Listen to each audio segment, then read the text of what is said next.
how many you are? Police say about 15,000, and so it is an honor for me to be here with you today. Thank you.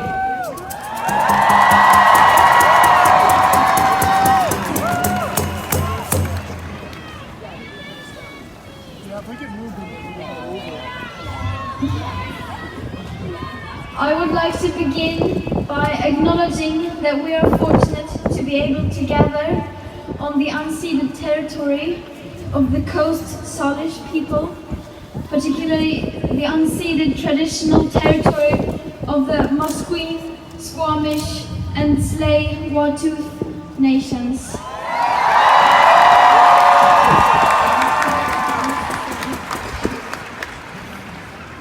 And we, of course, today stand in solidarity with the young plaintiffs, with the brave young plaintiffs who are suing the Canadian government today.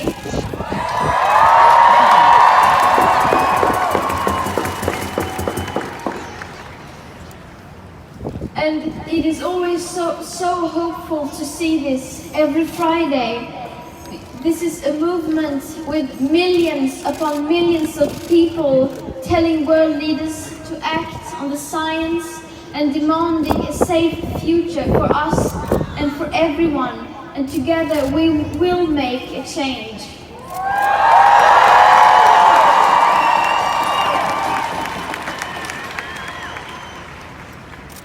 And I am honored to stand next to Seven Collis Suzuki, who addressed world leaders during the first COP in Rio de Janeiro, 1992.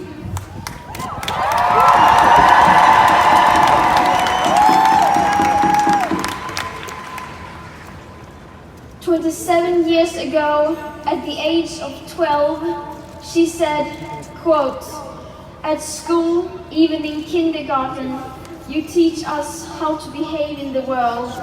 You teach us not to fight with others, to work things out, to respect others, to clean up our mess, not to hurt other creatures, to share, to not be greedy. Then why do you go out and do things you tell us not to do?"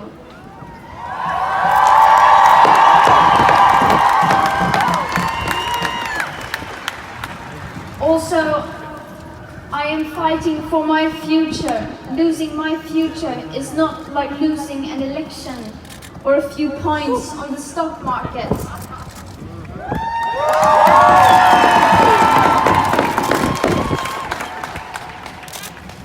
Seven told the world everything the world needed to know 27 years ago. And the science told our world leaders everything they needed to know 27 years ago. If people would have listened back then, the world would be a completely different place than it is today. But the world ignored her. And world leaders continue to choose to look away from this crisis even today. According to the Global Carbon Atlas, global CO2 emissions have increased by approximately 65% from 1992 to 2018.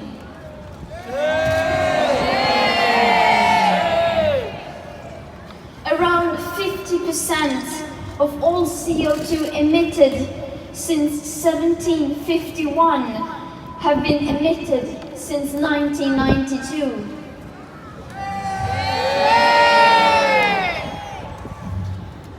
If world leaders would have started to take action back then when this crisis became known to them, then imagine the sufferings that could have been prevented. It is shameful that for so long the ongoing climate and ecological emergency has been ignored. It is the year 2019 and the people in power are still acting as if there was no tomorrow.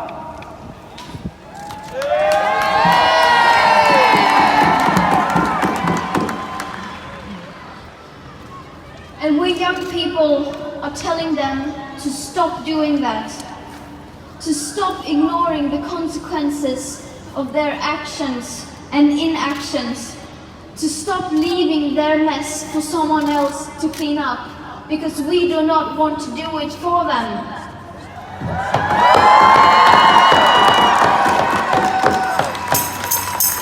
The people in power need to start to realize what they are doing to future generations, to us, and especially to people in parts of the world who are already being affected and suffering from the climate and ecological crisis.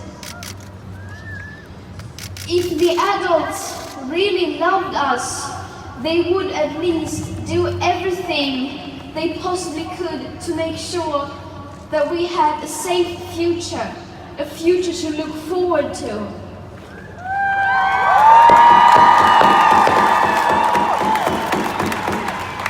But they are not doing that. As it is now, it feels like they are doing the exact opposite.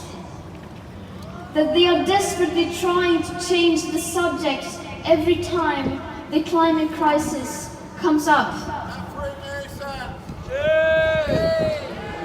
That they are trying so hard to delay the actions required from preventing this crisis from getting worse. Because they are so afraid of being unpopular and to make uncomfortable decisions. It is like they are selling our future for their comfort and profit.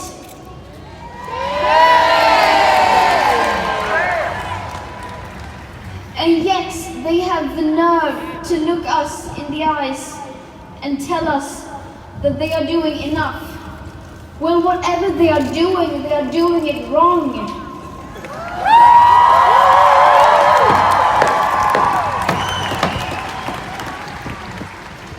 We are starting to see through their lies, and we will hold them accountable for their actions.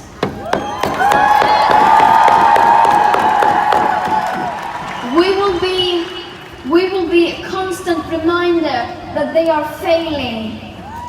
And that constant reminder is what we are today. And every Friday, every single day that goes by without sufficient action being taken, and when the science is being ignored.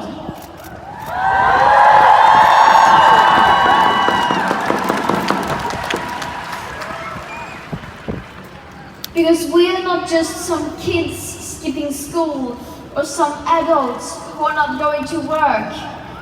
We are a wave of change, and together we are unstoppable.